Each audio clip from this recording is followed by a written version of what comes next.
My daughter has no idea I own 51% of her father-in-law's company, and I'm worth $2.1 billion. She thinks I'm just a poor seamstress from Queens. One Thanksgiving night, she invited me to dinner at her father-in-law's mansion. She seated me in the back row near the kitchen door. Then she proposed sending me to a nursing facility with $3,000 a month as charity. The following Monday, my lawyer called an emergency board meeting, and I walked into that boardroom and sat in her father-in-law's chair.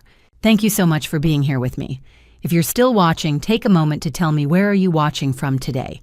Drop your city or country in the comments so I know you're here. And just a quick note, this story includes some dramatized details for storytelling and learning purposes.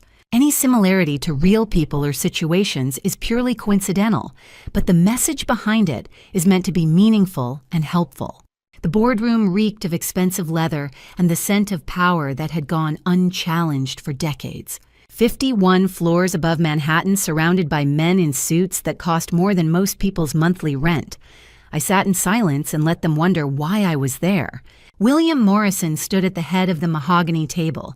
His silver hair perfectly coiffed, his tailored navy suit crisp enough to cut glass.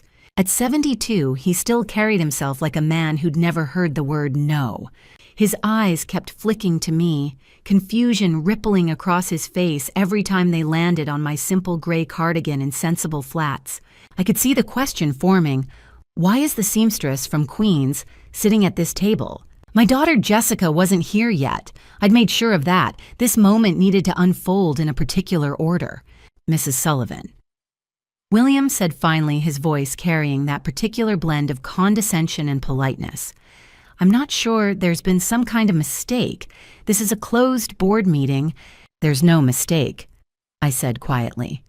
My voice didn't shake. 68 years of living teaches you which battles require shouting and which require something else. The youngest board member shifted uncomfortably. The other two exchanged glances. They knew who I was, the way wealthy families know to help the mother-in-law from Queens who'd never quite fit into their gleaming world. William's jaw tightened. Mrs. Sullivan, I really must insist. I'm getting ahead of myself, I interrupted. Let me start from the beginning. I folded my hands on the table. My wedding ring, the simple gold band James had saved 3 months to buy, catching the November light. Outside, Manhattan glittered. Inside, the air had gone still. My name is Margaret Sullivan. I'm 68 years old. I've lived in the same house in Queens for 43 years. I worked as a seamstress for most of my adult life, and before that, I helped my husband James run his plumbing business. I paused. To most of you, I've been invisible for 15 years. William's expression shifted from irritation to alarm. But to understand how I ended up here holding the future of this company in my hands, you need to know where I came from. You need to know about James, about Jessica, about the choices I made that no one knew about. I looked directly at William, and about the moment 15 years in the making when I finally stopped being silent.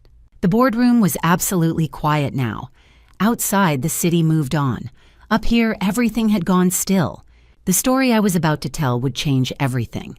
It would shatter illusions, upend family dynamics, and force every person in this room to reconsider what they thought they knew about the woman from Queens who'd spent 15 years being invisible by choice. But first, they needed to understand how it all began. I was born in 1955 in a 2-bedroom apartment above a Polish bakery in Queens. My father was a bus driver. My mother cleaned houses. I learned early that money didn't make you better than anyone else, but not having it made life harder. In 1975, when I was 20, I met James Sullivan. He was 22, a plumber's apprentice with calloused hands and a kind smile. We married in 1977. In 1981, our daughter Jessica was born. James worked hard. By the 90s, he'd built a small plumbing and building maintenance company. Nothing fancy, but steady. He taught me everything he knew about buildings, how they worked, what broke, what lasted. Margaret, he'd say, a building is like a person. You look at the bones, not the paint. I didn't know then how much that lesson would matter. In 2003, James died. He was 48, a heart attack on a job site. He left me $3 million in life insurance and $8 million from selling his business. $11 million total. Jessica was 22, in college, grieving. I was 48, a widow, alone. I could have lived comfortably on that money for the rest of my life. But I didn't want comfortable. I wanted purpose. I hired a lawyer. Robert Foster's office was small but sharp. He'd handled James's business contracts. I want to invest this money, I told him, carefully, intelligently. What do you know about investing? Nothing, but I'm going to learn. I spent 2003 and 2004 learning. Books, seminars, financial statements. In 2004, I made my first stock investments. Google's IPO at $85 a share. I bought 20,000 shares. Apple was trading around $50. I bought 10,000 shares. Amazon was $38. I bought 15,000 shares. But stocks weren't enough. I remembered what James taught me, look at the bones. In 2004, I started buying buildings, not in Manhattan, in Queens, in the Bronx, in Brooklyn. Buildings with good bones but terrible management, broken pipes, neglected tenants, cheap landlords who'd run them into the ground. I'd buy them for pennies, use James's knowledge to fix them properly, then sell them when the market turned. Between 2004 and 2006, New York real estate exploded. The buildings I'd bought for $300,000 were worth $900,000. By 2007, my portfolio looked like this. Tech stocks, $35 million. Real estate, $70 million. Other investments, $20 million. Cash reserves, $25 million. Total, $150 million. In 4 years, I'd turned $11 million into $150 million. Not through luck, through James's lessons and my own careful work. That summer, Jessica called. Mom, I met someone special. His name was Brandon Morrison, son of William Morrison, founder of Morrison Capital Group. I was happy for her. I had no idea what was coming. In September 2008, the financial crisis hit. Lehman Brothers collapsed. Bear Stearns failed. The entire financial system was on the brink. And Morrison Capital, the company my daughter's future father-in-law had built, was 48 hours from bankruptcy. They needed $50 million. I had $150 million. I could save them. The question wasn't whether I could. The question was whether I should. And more importantly, would they ever know it was me? I sat in my small living room in Queens, surrounded by furniture I'd had for 20 years, and thought about my daughter. She was falling in love with a man whose family was about to lose everything. I could save them. But I'd do it my way. Silently, invisibly. I'd give them 15 years to show me who they really were. 15 years to see if they'd treat me with respect when they thought I had nothing. 15 years to see if my daughter would choose love or money. I picked up the phone. Robert, I need to set up a Delaware LLC, anonymous ownership, and I need it done in 72 hours. Jessica met Brandon Morrison in July 2007 at a charity gala in Manhattan. She was 26 3 years into her PR career, confident in the woman she'd become. Or so I thought. In August, Brandon came to Queens. I could see his discomfort the moment he stepped inside our apartment. Jessica watched his face, saw him take in the worn furniture, the kitchen table where I did my sewing work. Mom, why don't we go out for dinner? Jessica said quickly. Brandon's not really... it's more comfortable at a restaurant. I saw the way she looked at our home, through his eyes. In October, Jessica called me, anxious. Mom, I need you to understand something. Brandon's family is... They're different. They're old money, Manhattan, Connecticut estate. His father owns Morrison Capital. I know, honey. So when you meet them, maybe don't mention the sewing or Queens. I was quiet. I'm not ashamed of you, Mom. I want this to go well. But her voice told a different story. The first dinner at the Morrison estate was in February 2008. Before we went in, Jessica pulled me aside. Mom, please. Let me do the talking, and if they ask about your work, maybe just say you do alterations that sounds more professional. Inside the house was massive. Crystal chandeliers, oil paintings, staff in formal uniforms. William Morrison greeted us in the foyer. 72 years old, silver hair, custom suit. So you're Jessica's mother. He looked me up and down. A seamstress. How quaint. Before I could respond, Jessica laughed, nervously. Mom does beautiful work, very skilled. Patricia Morrison appeared. Brandon's mother, diamonds, Chanel suit. How convenient, she said, looking at my dress. You can make your own clothes. Jessica blushed, said nothing. We sat down to dinner. I was placed at the far end of the table near the kitchen door. Jessica sat close to Brandon near William and Patricia. Throughout dinner, William dominated conversation. Business, deals, the Morrison legacy. At one point, he turned to me. So, Margaret, what do you think about the current market conditions? Before I could answer, Jessica cut in. Mom doesn't really follow finance Dad Morrison. She's more hands-on, practical work. Dad Morrison, she'd already adopted the title. Patricia smiled. How refreshing. Someone who works with their hands. Jessica nodded eagerly. Yes, Mom's very good at what she does. I watched my daughter. Saw her trying to fit me into their world by making me smaller. After dinner in the car, Jessica turned to me.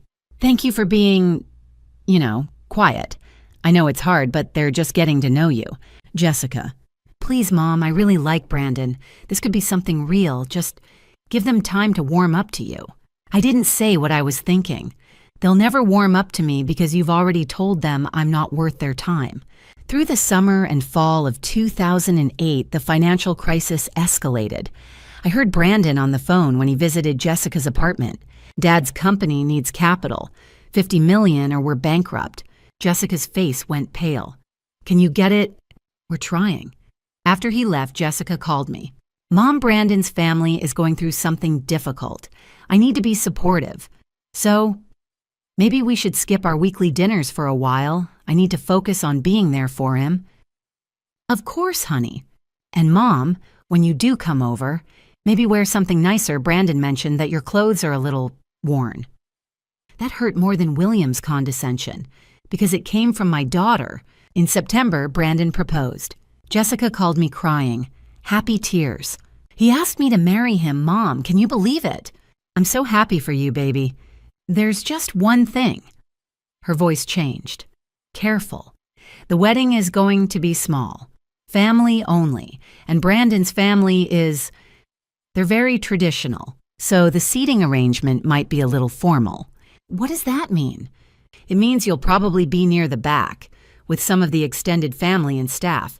It's just how they do things. I sat in my small living room in Queens, surrounded by furniture I'd had for 20 years, and calculated in my head. I had $150 million in carefully managed accounts. I could save William Morrison. The question wasn't whether I could. The question was whether I should. And more importantly, would he ever know it was me? I called Robert Foster on October 15, 2008. I need to set up a Delaware LLC, anonymous ownership, layered through offshore trusts, and I need it operational within 72 hours. Robert paused. Margaret, this is serious infrastructure. May I ask why? I'm going to save a company from bankruptcy, and no one can know it's me. For how long? 15 years, maybe more. Robert didn't ask why, he just said, I'll handle it. 5 days later, MS Holdings LLC existed. Delaware registration, nominee directors in the Cayman Islands, a paper trail that led through 3 shell companies, 2 trusts, and a Liechtenstein foundation. Legally bulletproof, completely opaque. But the structure wasn't enough. I needed a face.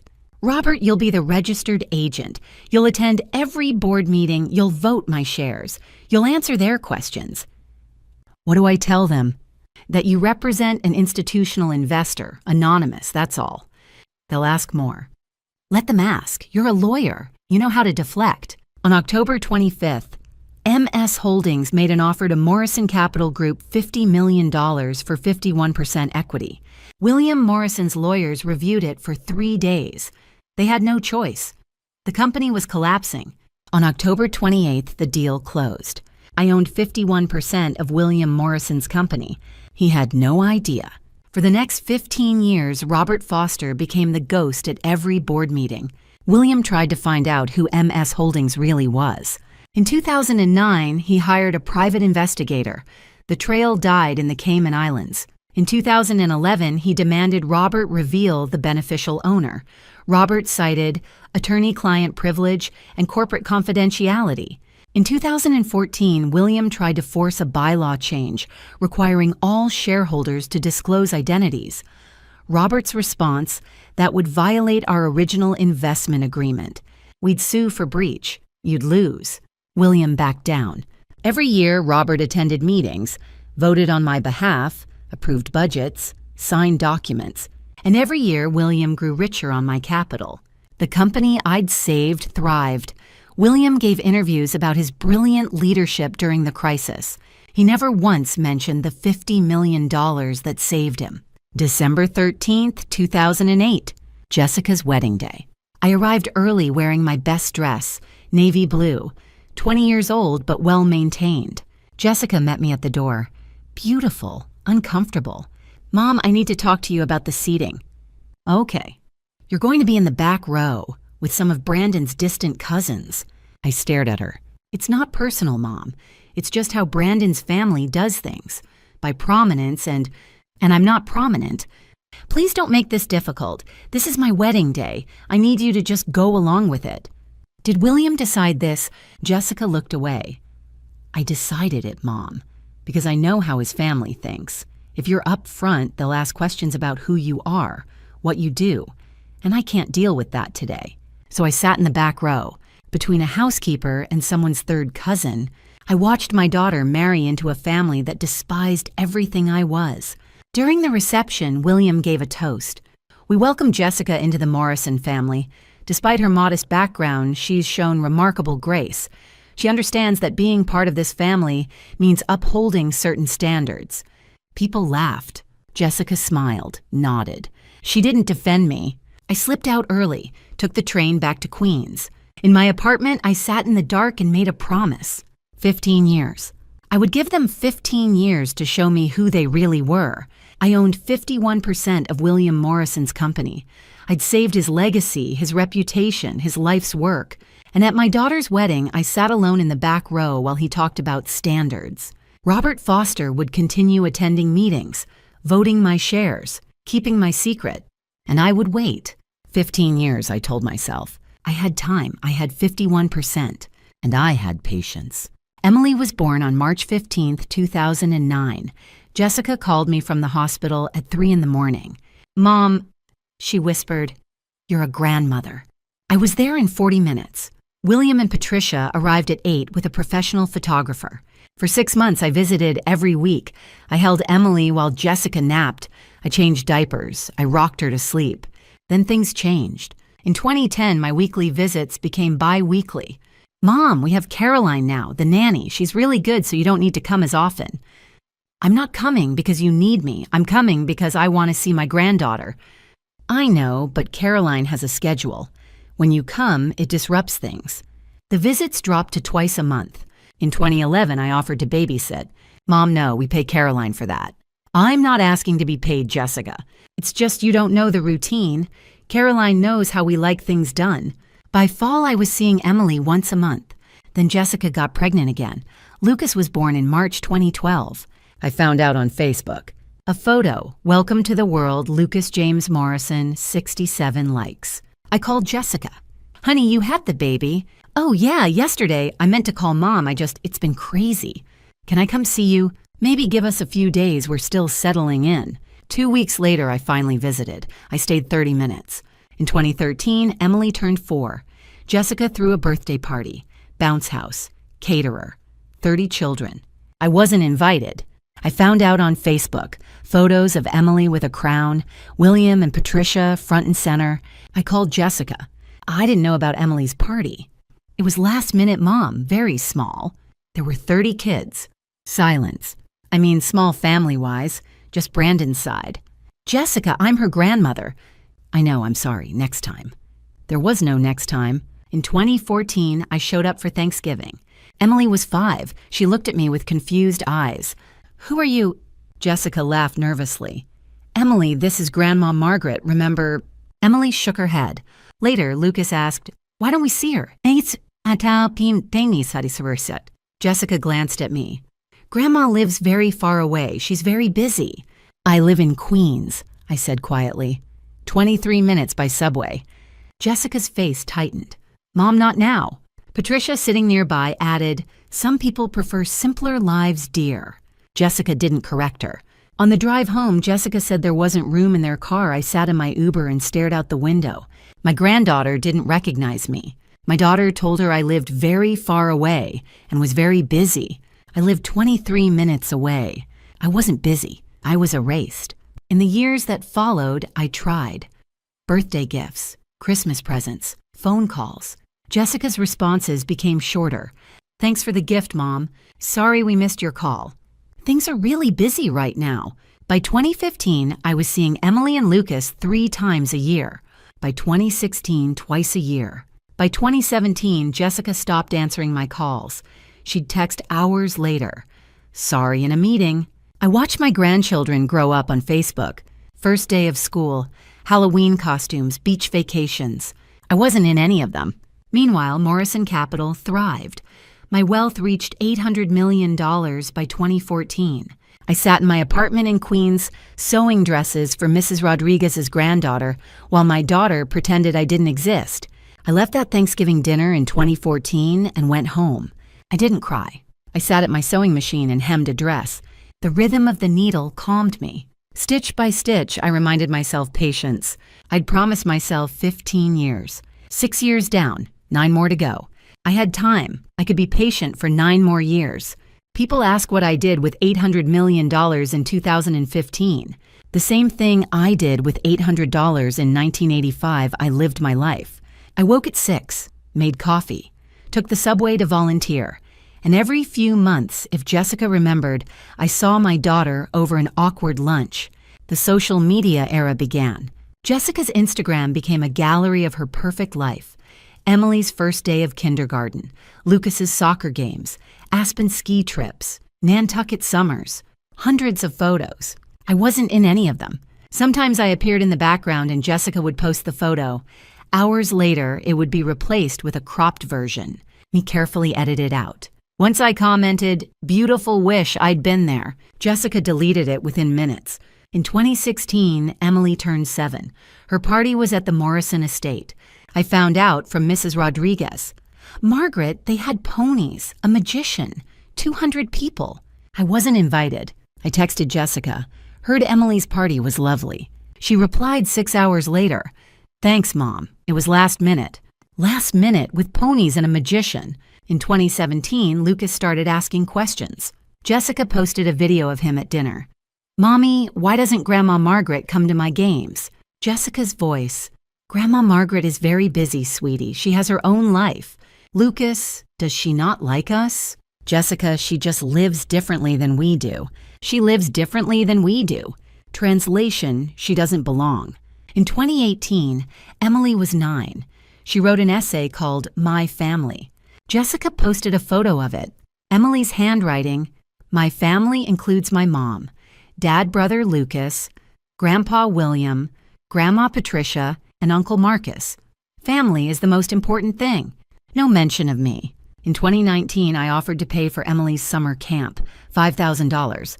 Jessica's response, "That's generous, Mom, but we don't need your money." "We don't need your money."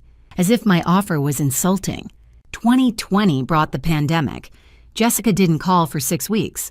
I texted, "Hope everyone is healthy." She replied, "We're fine, busy with homeschooling." In 2021, I turned 66. Jessica forgot. She called 3 days later. "Oh my God, Mom, I'm sorry. Happy belated birthday." "It's fine. I'll make it up to you." She didn't. In 2022, Emily turned 13. I sent her a necklace, sterling silver. Emily texted, "Thanks for the necklace." 4 words, no photo, no follow-up. By 2023, contact had dwindled to 2 or 3 times a year. A text on Christmas, a brief call on Mother's Day. Emily and Lucas were growing up without me. Jessica had successfully erased me. Meanwhile, Morrison Capital soared. The company I'd saved now managed $4.2 billion in assets. My 51% stake was worth over $2 billion. In October 2023, my total net worth reached $2.1 billion. I still lived in Queens, still sewed dresses, still took the subway, still invisible. In early November, Jessica called. "Mom, William wants to invite you to Thanksgiving this year." I paused. "William Morrison wants me at Thanksgiving." Yeah, he thought it would be nice. Family. I'd been family for 15 years. He'd never invited me before. Why now? Jessica hesitated. Does it matter it's an olive branch? You should take it. 15 years of silence. 15 years of being cropped out, forgotten, erased. And now suddenly an invitation. This isn't kindness, I thought. This is a trap. But I said, okay, I'll be there. Because after 15 years of silence, I was finally ready to speak. The Wednesday before Thanksgiving, I did something I hadn't done in over a decade. I went to Macy's and bought a new dress. Not expensive, I still couldn't bring myself to spend more than $80, but it was new. Navy blue, simple, dignified. Mrs. Rodriguez saw me carrying the shopping bag up my front steps. You look different, Margaret, she said, studying my face. Determined. I told her. That afternoon, I called Robert Foster. Are the documents ready? Everything's prepared, he said. The disclosure notices have been drafted. Legal reviewed everything twice. The board meeting is scheduled for Monday.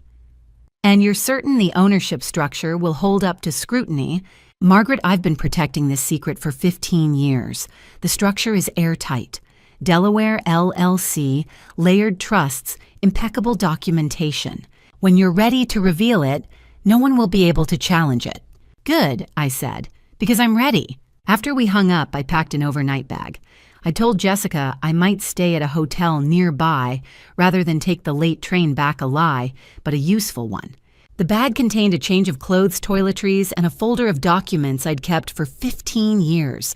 Receipts, bank statements, photographs, a timeline I'd constructed showing every investment, every business decision Morrison Capital had made since 2008. Everything they'd built on my money. I spent an hour reviewing that timeline sitting at my kitchen table where I'd made so many decisions that no one knew about. The investment in October 2008. The wedding in December where they'd seated me in the back row. Jessica's drift from weekly visits to twice a year. Emily asking who I was. Lucas growing up without knowing his grandmother existed. 15 years of evidence that I'd given them every chance. Thursday, November 23rd, Thanksgiving. I woke at 5, made coffee, and dressed carefully. The navy dress fit well. I wore the pearl earrings James had given me for our 20th anniversary, the only jewelry I owned that might pass in their world. My hair was gray, my hands showed my age. But when I looked in the mirror, I saw someone I recognized. Someone who'd waited long enough. At 5 that evening, I called an Uber. First one I'd ever taken. The driver was a young man who tried to make conversation about the holiday, but I was too focused to respond with more than pleasantries. We drove from Queens through increasingly affluent neighborhoods. The houses grew larger, the lawns more manicured, the cars more expensive. This was the journey Jessica had made 15 years ago, away from where she came from toward wealth she hadn't earned. We arrived at 5:55. The Morrison estate sat behind iron gates that had already been opened for guests. The house blazed with light, every window golden, showing glimpses of the life inside. Through the front windows, I could see movement, figures in expensive clothes. My daughter somewhere in there. My grandchildren. William Morrison, who thought he'd built an empire on his own brilliance. I paid the driver and stood at the base of the front steps, looking up at the house that represented everything I'd been told I wasn't good enough for. 15 years. Tonight it would end. I climbed the steps slowly, my overnight bag in one hand. The massive front door loomed before me, dark wood probably worth more than my first car. Through the frosted glass panels, I could see shapes moving, hear voices, laughter. They had no idea what was coming. I lifted my hand and rang the doorbell. The sound echoed through the house. I heard footsteps approaching. The lock began to turn. In a moment, that door would open. And when it did, I would step through, not as the rejected mother-in-law, not as the forgotten grandmother, not as the charity case from Queens. I would step through as myself, fully. Finally, the doorbell's echo faded. The footsteps grew closer. The lock clicked. It was time. A housekeeper I'd never seen before opened the door. Young, blonde. She looked at me with polite confusion. "May I help you?" "I'm Jessica Morrison's mother." Her eyes widened slightly. "Oh, yes, please come in." She led me to the living room where Patricia Morrison sat with a martini. Patricia looked up, surprise flickering across her face. "Margaret, you're early." Jessica said 6 o'clock. Did she? Patricia's tone suggested Jessica had made a mistake. Well, William is in his study. The children are upstairs. Jessica and Brandon should be here shortly. She didn't offer me a drink, didn't invite me to sit. I stood there holding my pie, feeling exactly as invisible as they wanted me to be. At 6:45, we moved to the dining room. The table was set for 11. Crystal, china, silver candlesticks. I waited to see where I'd be seated. Jessica appeared in the doorway. She saw me and something flickered in her eyes. Guilt, annoyance. Mom, you're here. She kissed my cheek quickly. Come on, let's get everyone seated. She guided me to the far end of the table, near the kitchen door, the seat farthest from William, who sat at the head like a king holding court. Brandon and Jessica sat close to him, Marcus to his left, Patricia to his right. Emily and Lucas were in the middle, close enough to hear the adults, but far enough to be dismissed.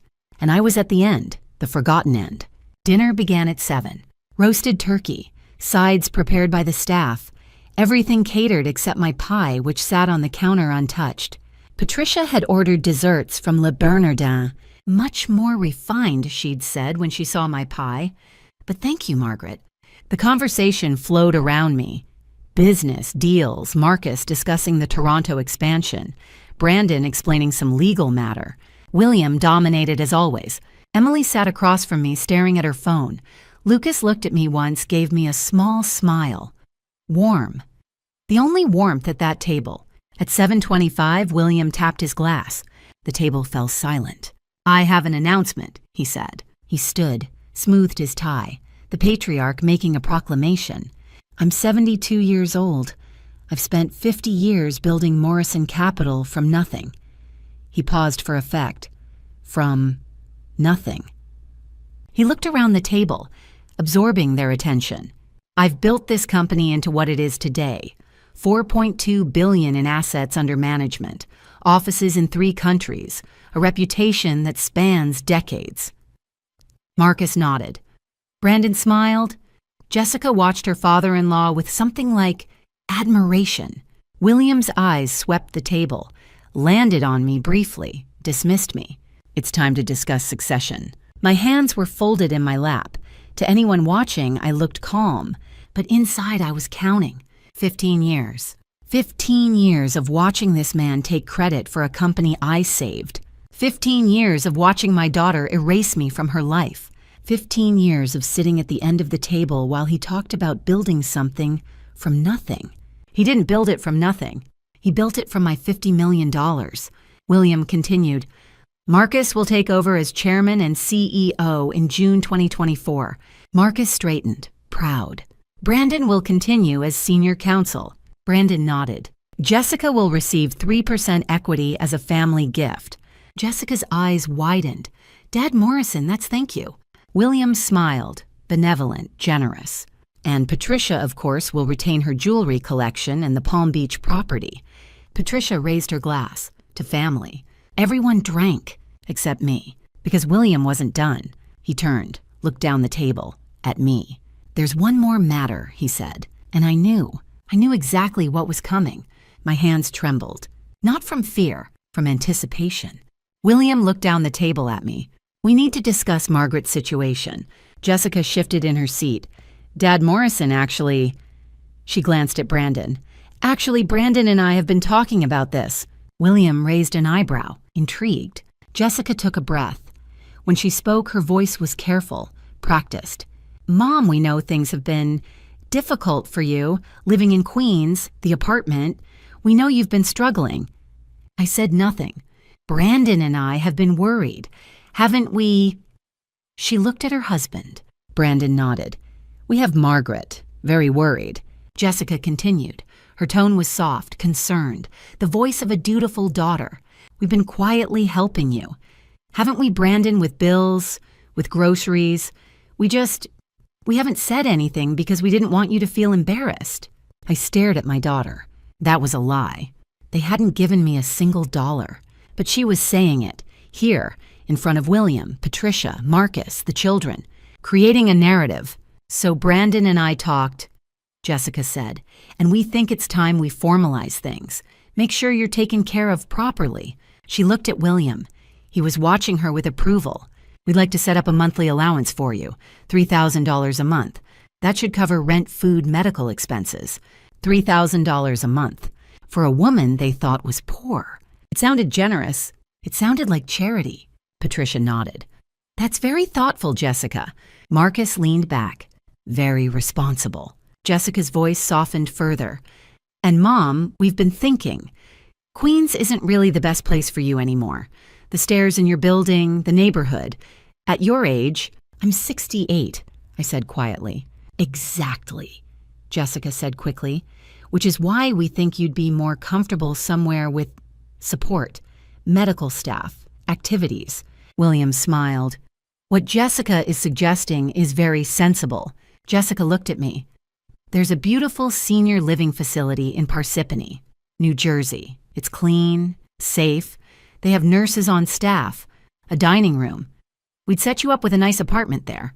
You'd sell the Queen's place, which honestly, Mom, you should have done years ago and use that money for the facility fees." She paused. "And the best part is you'd be close to medical care, and you wouldn't have to worry about being a burden." The table was silent. Emily stared at her plate.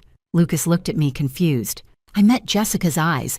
"You want me to sell my home, move to a nursing facility, and live on $3,000 a month that you're giving me as charity?" Jessica's face flickered. Defensive. "It's not charity, Mom. It's family, taking care of family." William chimed in.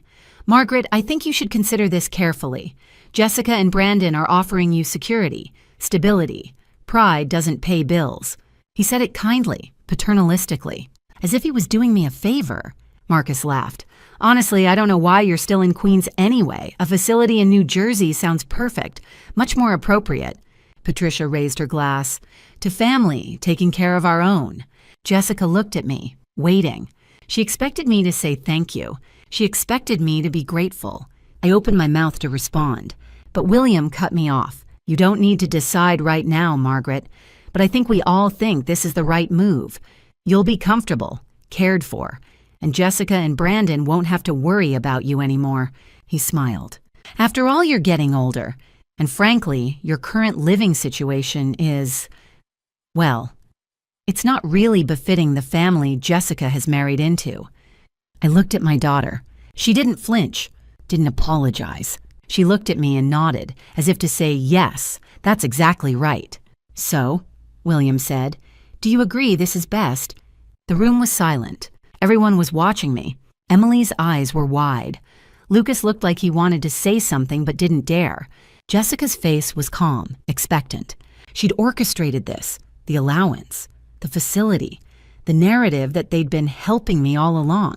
She'd set me up to be removed, cleanly, kindly, with everyone's approval.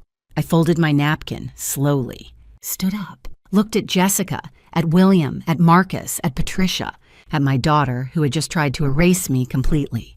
"Jessica," I said quietly, "can I speak with you privately?" Jessica blinked. "Mom, I don't think—" "Privately." William waved his hand. "Let her speak, Jessica. She's emotional. That's understandable." Jessica stood reluctant. We walked into the hallway, and that's when everything changed. We stood in the hallway, away from the dining room, away from their eyes. Jessica crossed her arms. "Mom, please don't make a scene." "A scene. You know what I mean? This is a good thing. We're trying to help you." I looked at my daughter, really looked at her. Designer dress, perfect hair, jewelry that cost more than most people made in a year. "You haven't given me a single dollar, Jessica." She blinked. "What? You said you've been quietly helping me, paying my bills, my groceries. That's not true." Her face flushed. "Well, we've been planning to—" "You lied. In front of everyone. You created a story that makes you look generous and me look pathetic." "I wasn't, Mom. You're twisting this. You want me to sell my home, move to a nursing facility in New Jersey, live on your charity, and disappear." Jessica's voice hardened. "Is that really so terrible? You're 68 years old. You live alone in a cramped apartment in Queens. You sew clothes for $20 an hour. Maybe it is time to accept help. From you?" "Yes, from me. I'm your daughter. I'm trying to take care of you. You seated me in the back row at your wedding, Jessica." She froze. You told Emily I live far away. You crop me out of family photos. You forget to invite me to school events. And now you want to send me to New Jersey so you don't have to think about me at all. That's not fair, isn't it? Jessica's eyes filled with tears, but they were angry tears. You don't understand what it's like, Mom, being part of this family, the expectations, the standards. I've worked so hard to fit in. And every time you show up in your worn-out clothes talking about sewing and queens, I have to explain you, defend you, make excuses for why my mother is poor. She didn't answer. I nodded slowly. You're ashamed of me. I'm not. You are. You've been ashamed of me since the day you met Brandon, and instead of dealing with that, you decided it would be easier if I just went away. Jessica wiped her eyes. This isn't about shame. This is about what's best for everyone, including you. $3,000 a month and a nursing home in Parsippany is what's best for me. Yes, her voice rose. Yes, Mom, because right now you're an embarrassment, and I can't keep doing this. The words hung between us. An embarrassment. My daughter, my Jessica. The little girl I raised alone after James died. She looked at me with something close to resentment. I have to get back, she said quietly. They're waiting. Go ahead. Are you coming? No, I'm leaving. Her eyes widened. Mom, you can't just walk out. Watch me. I walked to the front door, got my coat. Jessica followed. If you leave now, it's going to look like what, Jessica? Like I'm rude, ungrateful, let them think whatever they want. Mom. I turned, looked at her one last time. You should think very carefully about what you've done tonight, because one day you're going to understand exactly what you threw away. I called an Uber. 23 minutes later, I was back in Queens. I made tea, sat at my kitchen table. At 8:15, my phone rang. Jessica. I didn't answer. She called again at 8:30, 8:45, 9. Finally, she texted Mom, please. Can we talk? I typed back, not tonight. At 9:15, I called Robert Foster. Robert, it's Margaret. Margaret, it's late. Is everything all right? No, it's not. I need you to do something for me. Of course. Tomorrow morning, first thing, I want you to file disclosure documents with the SEC, full ownership structure of MS Holdings, LLC. I want every board member of Morrison Capital notified that there will be an emergency shareholder meeting. Monday, 2 p.m. Silence. Margaret, are you sure? I'm sure. This will change everything. I know. Once you do this, there's no going back. I looked around my small kitchen, the table where I'd sewn thousands of dresses, the window that looked out over Queens. I'm not going back, Robert. I'm moving forward. File everything. Tomorrow. Understood. I hung up, sat in the dark. In 72 hours, I would walk into a boardroom in Manhattan and reveal that I owned 51% of a company worth over $4 billion. William Morrison would lose everything, and my daughter would finally understand who her mother really was. I didn't cry. I poured another cup of tea, and I waited for Monday. If you're still here, comment a number from 1 to 8 so I know you're still with me. And tell me if you were in my place after being treated like that. Would you walk away quietly? Or would you come back and take the seat they never expected you to claim? The next part is where things take a sharp turn. Please note the following story includes some dramatized elements for storytelling and educational purposes. Some details may be fictional. If you'd rather not continue, you're free to stop here. Monday morning, I woke at 5. Not because I was anxious, because I was ready. I'd been ready for 15 years. I made coffee and watched the sunrise. The same view I'd had for 43 years. Small yards, fences, neighbors' houses. By tonight, everything would be different. At 7, I went to the salon.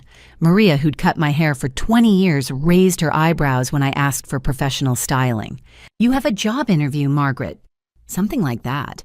I wore the navy suit I'd bought months ago. Professional, confident. When I looked in the mirror, I saw someone who belonged in boardrooms. Mrs. Rodriguez was watering plants when I left. She stared. Margaret, you look powerful. Thank you. I feel powerful. At 9 that morning, 51 floors above Manhattan, William Morrison received a certified letter. His assistant brought it during a meeting with Marcus. He opened it casually. Then his face went white. Notice of emergency shareholder meeting. Called by MS Holdings, LLC. Monday, November 27th, 2023, 2:00 p.m. Mandatory attendance all board members. What the hell? William demanded. MS Holdings is calling a meeting. They've been silent for 15 years. What do they want now? He called his lawyer immediately. Find out who owns MS Holdings. I want a name. By 10 o'clock, the lawyer called back, voice tight. Sir, I've tried tracing the beneficial ownership through Delaware filings. There are multiple layers offshore trusts, nominee directors in 3 jurisdictions. Whoever owns this has been very careful to remain anonymous for 15 years. But Robert Foster has been our contact, William said impatiently. Just call him. I did, sir. He said he's acting as legal counsel and registered agent only. He won't disclose the beneficial owner until the meeting at 2 p.m. William laughed coldly. Some faceless billionaire thinks they can walk into my boardroom after 15 years of taking dividends and saying nothing. Let them try. Sir. The lawyer hesitated. They've invoked Section 7.3 of the operating agreement. Control transfer provisions. If you don't attend, they can remove you in absentia. Fine, William snapped. I'll be there, and I want our entire legal team present. If someone's trying to take my company, they're going to have a fight. At 10:15, he called Jessica. Your mother was very rude last night, he said. Walking out like that. I was trying to help her. I know, William. I'm sorry. She's just stubborn. Well, I have bigger problems now. Some investor is calling an emergency meeting. Probably wants to push me out now that I've announced succession plans. Can you believe it after everything I've built? Jessica made sympathetic noises. She had no idea that in 4 hours her entire world would shatter. At 2 o'clock that afternoon, the Morrison Capital boardroom filled with tense men. William sat rigidly at the head of the mahogany table. Marcus stood near the windows, arms crossed. The 3 independent board members whispered urgently. Corporate lawyers lined the walls, ready for battle. Everyone was waiting. No one knew what was coming. Robert Foster sat calmly at one side, briefcase closed expression, neutral. William kept glaring at him, but Robert gave nothing away. At 2:05, the door opened. I walked in flanked by Robert and a financial advisor. William looked at me, then looked past me searching for the real owner, some distinguished gentleman in an expensive suit. When I continued walking straight toward the head of the table, he actually laughed. Margaret, what are you doing here? This isn't a place for seamstresses. Go wait outside for Jessica. I didn't stop. I reached the head of the table, where he was sitting. Stand up, William. His smile faltered. That's my seat. No, I said quietly. It's mine. And as of this moment, you no longer have the authority to give orders to anyone in this building. I looked at Robert. He opened his briefcase and placed documents in front of each board member. William snatched his copy face, going from red to white as he read. MS Holdings, LLC, beneficial owner, Margaret Ann Sullivan. Ownership, 51% equity. Effective date, October 28, 2008. His voice cracked. Your MS Holdings. I sat down, in his chair. Gentlemen, I said, my voice carrying across the silent room. My name is Margaret Sullivan. I am the founder and sole owner of MS Holdings, LLC, and I own 51% of this company. I looked around the table, at William's ashen face, at Marcus's slack jaw, at the board members frozen in disbelief. Shall we begin? I sat at the head of the table, William Morrison's table, and opened my folder. Gentlemen, I said, let me walk you through the timeline. Robert Foster distributed packets to each board member. Documentation, bank records, legal filings. October 25, 2008. Morrison Capital was 48 hours from bankruptcy. The firm needed $50 million or it would collapse. William's face was white. On that date, MS Holdings LLC made an offer, $50 million for 51% equity. I looked at William. Your lawyers reviewed the terms for 3 days. Standard equity agreement, board seats, protective provisions, everything legal and transparent. The deal closed on October 28, 2008. One of the board members, James Chen, spoke up. Ms. Sullivan, we've known for 15 years that MS Holdings owns 51%. What we didn't know was that you are MS Holdings. Correct. But more importantly, I continued, what you don't know is what William was planning to do today. I pulled out another document. 3 weeks ago, William's lawyers drafted a new corporate bylaw, Section 7.4. It would have required all shareholders holding more than 10% to either disclose their identity publicly or forfeit their voting rights. The room went silent. The vote was scheduled for today. After his succession announcement, he planned to strip MS Holdings of voting power, then consolidate control with Marcus and Brandon. William's lawyer started to speak. I cut him off. It's a clever strategy. Force the anonymous shareholder to reveal themselves or lose power, except for one problem. I slid the document across the table. Our original investment agreement from 2008 specifically prohibits any bylaw changes that materially affect shareholder rights without unanimous consent. Robert Foster has been blocking this for 3 weeks. That's why this emergency meeting was called. You weren't planning to announce succession, William. You were planning a coup. Marcus leaned forward. That's not. Shut up, Marcus. I didn't raise my voice. I didn't need to. I turned back to the board. Now let me tell you who I am and how I got here. My husband James died in 2003. He left me $11 million. I invested carefully. Technology stocks, real estate. By 2007, I had $150 million. In October 2008, I used $50 million of that to save this company. Every major expansion since then was funded by my capital.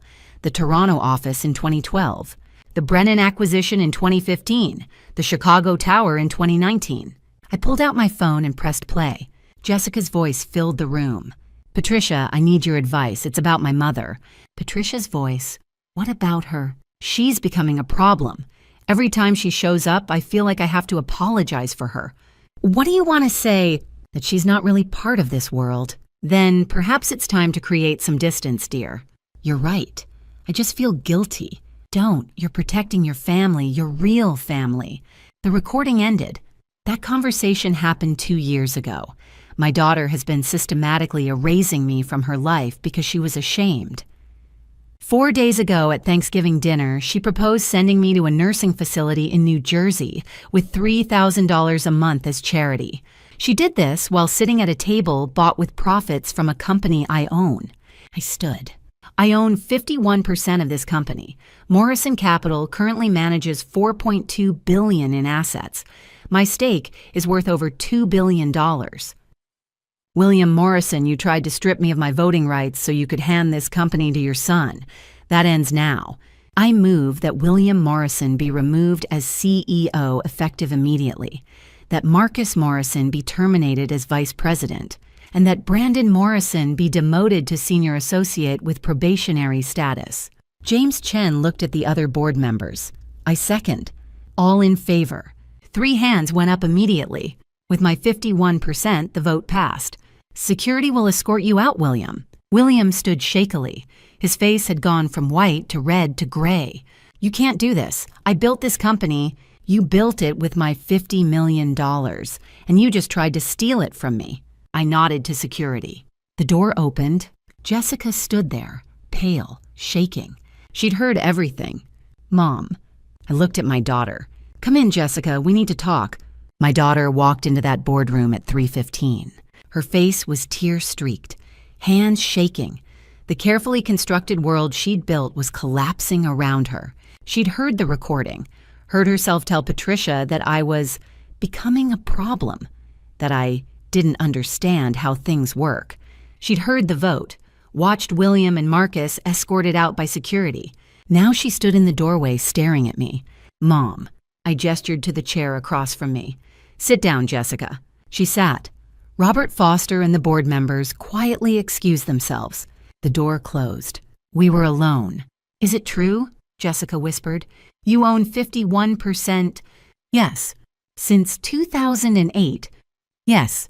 She looked around the boardroom, at the mahogany table, the leather chairs, the view of Manhattan. You've owned this company for 15 years. You saved William from bankruptcy, and you never told me. No. Why, I leaned forward. Because I wanted to see who you'd become, who you'd choose to be when you thought I was powerless. Jessica flinched. I wanted to know. I continued. If you'd love me for who I am, if you'd defend me, if you'd treat me with respect even when you thought I had nothing. Mom, you didn't.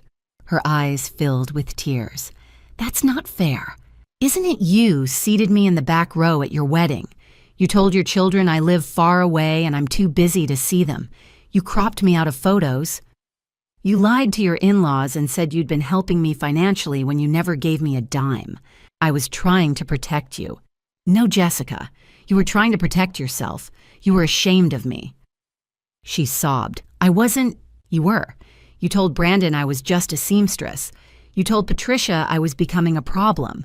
4 days ago, you stood in front of your family and proposed sending me to a nursing facility in New Jersey. I thought it was what you needed. You thought it was what you needed.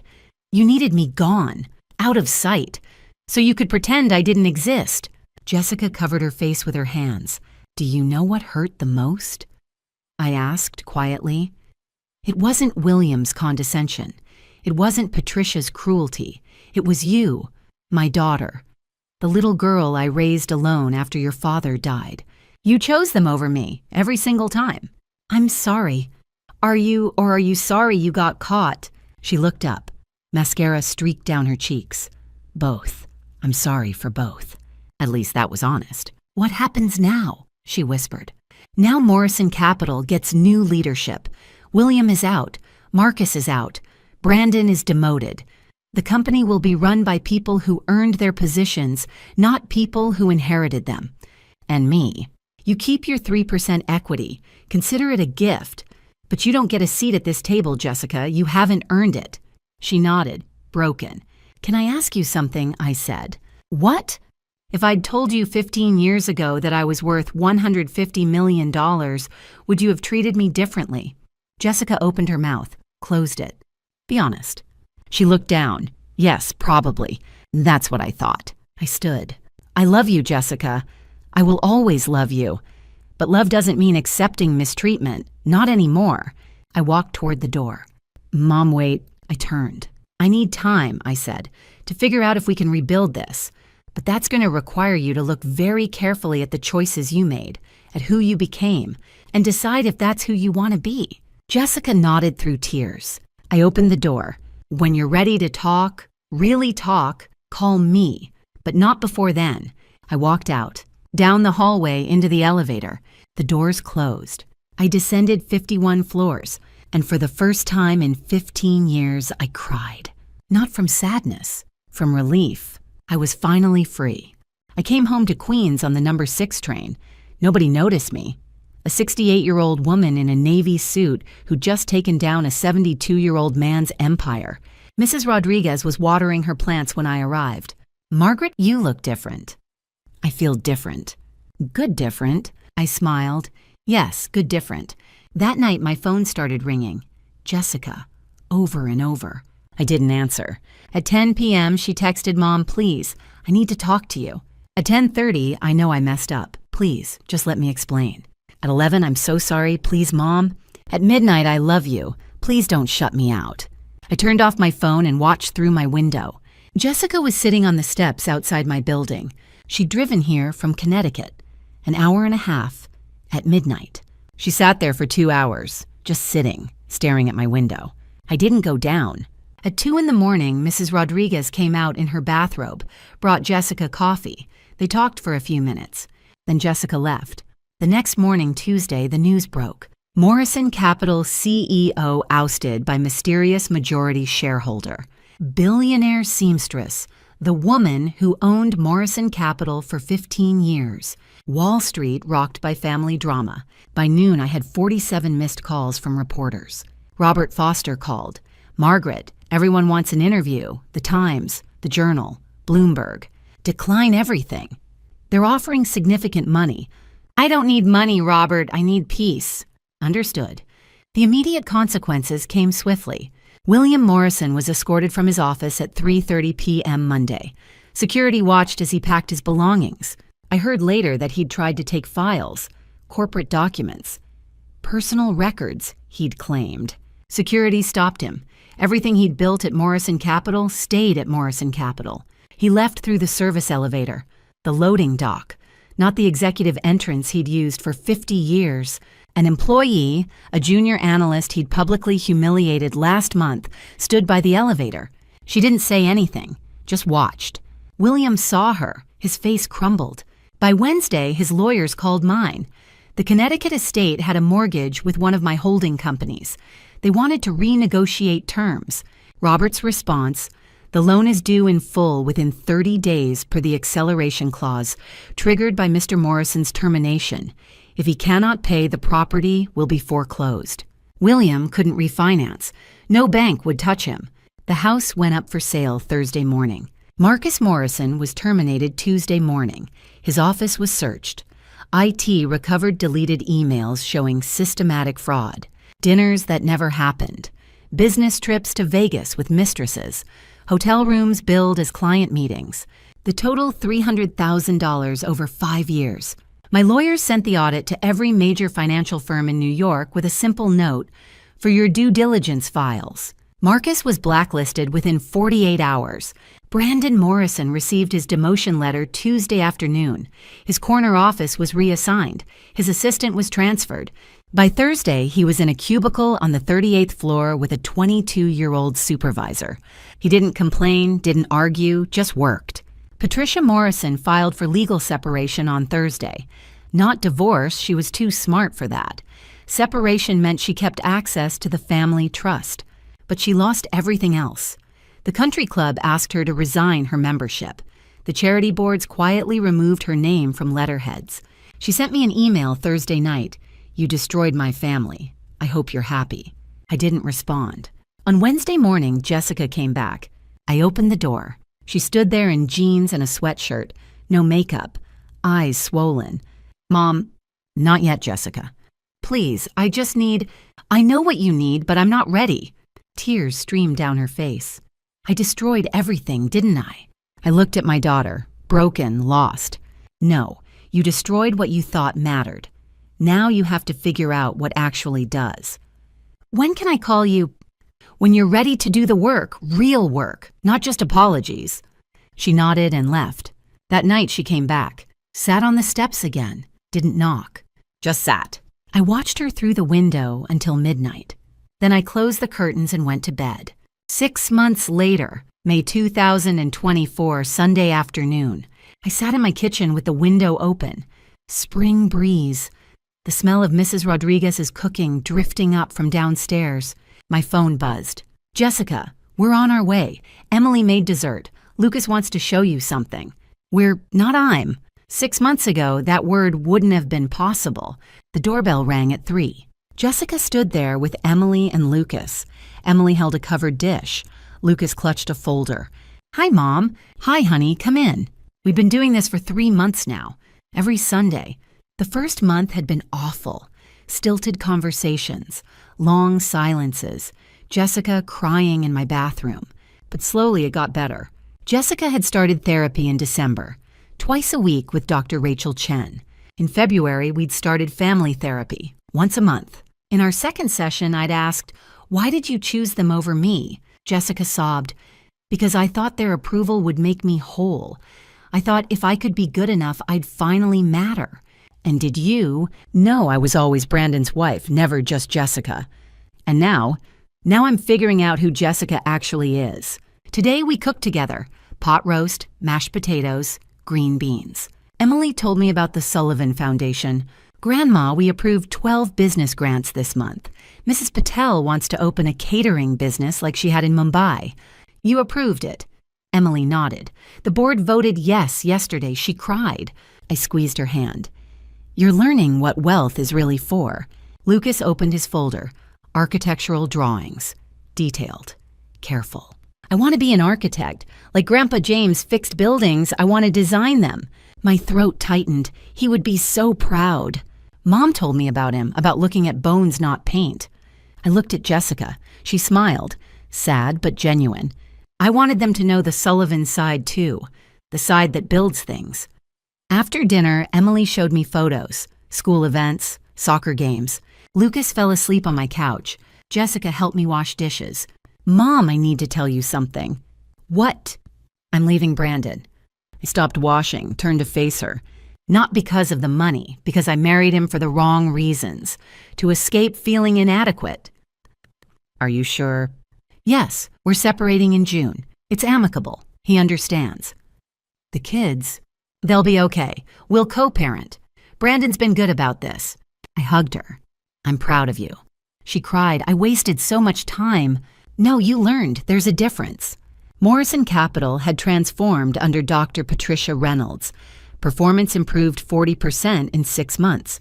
I'd established the Sullivan Foundation with $100 million, grants for working-class mothers, scholarships, legal aid. Emily volunteered every weekend. Lucas designed the website. Jessica worked there part-time. No title, no salary, just work. Learning to serve instead of perform. At 6, they left. Emily hugged me. See you next Saturday. Lucas waved his drawings tucked under his arm. Jessica stood at the door. Thank you, Mom, for not giving up on me. I'm your mother. That's not possible. She smiled. Real, genuine.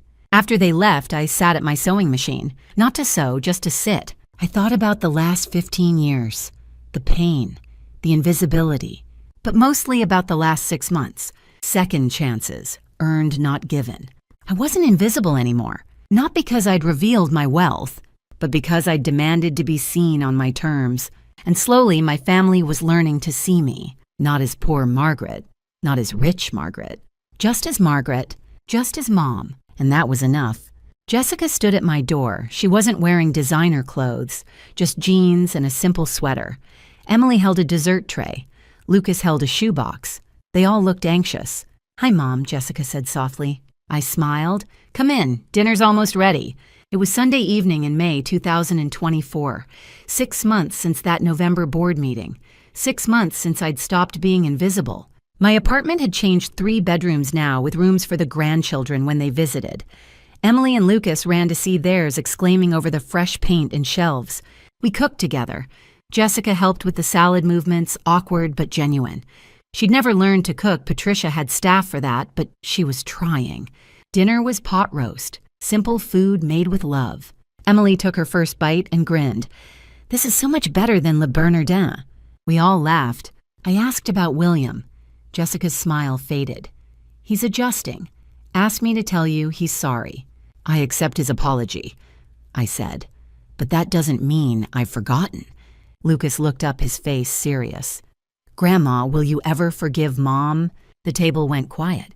I don't know yet, Lucas. Forgiveness takes time. It requires more than words. It requires changed behavior. I looked at Jessica. But I'm willing to try. That's why you're here. Jessica's eyes filled with tears.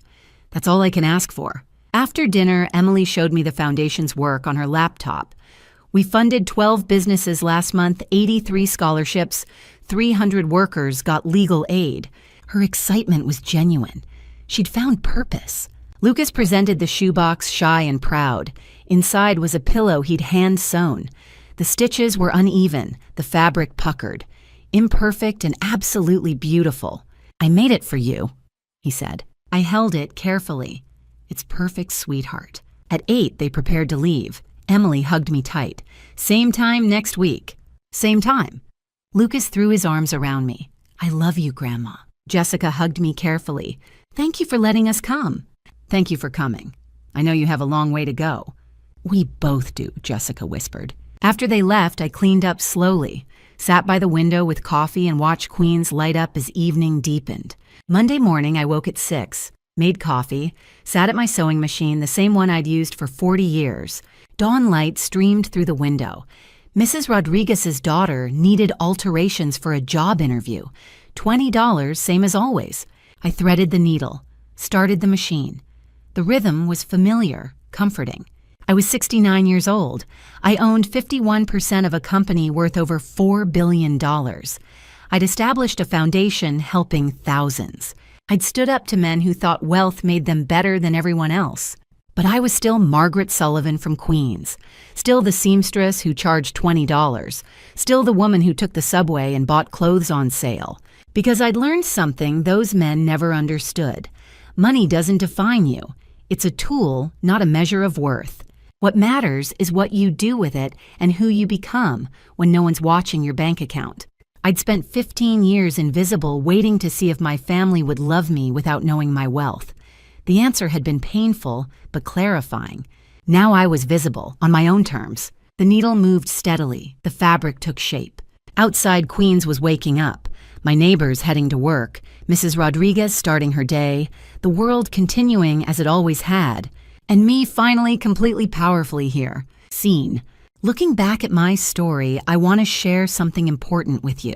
Don't be like me. Don't wait 15 years to stand up for yourself. Don't make yourself invisible, hoping others will see your worth. Don't test the people you love by hiding who you are. Family drama stories like mine teach us that silence isn't peace, it's suffering postponed. I've heard so many grandma stories from women who stayed quiet, endured disrespect, and hoped things would change. I became one of those women myself. Here's what I learned. Money reveals character. It doesn't create it. Wealth is a tool God gives us to serve others, not a measure of our worth. And love without respect isn't really love at all. The forgotten mothers and invisible women you hear about, they're warnings, not virtues. Don't romanticize them. Don't repeat them. In these painful family drama stories, the pattern is always the same. Someone stays silent, someone takes advantage, and everyone suffers when truth finally emerges. My own experience as one of countless grandma stories could have been different if I'd been brave sooner. But here's hope. It's never too late to reclaim your dignity, to demand respect, to stop being invisible. Speak up early. Set boundaries kindly but firmly. Teach your children that character matters more than status. Don't let silent suffering become your legacy through more grandma stories or family drama stories passed down through generations. You are seen. You are valued, not for what you have, but for who you are. Don't wait 15 years to believe it. Final note. This content contains dramatized storytelling elements for educational purposes. Some details are fictionalized, but the lessons and messages are entirely valuable. If this style isn't for you, that's okay. Please seek content that better suits your needs.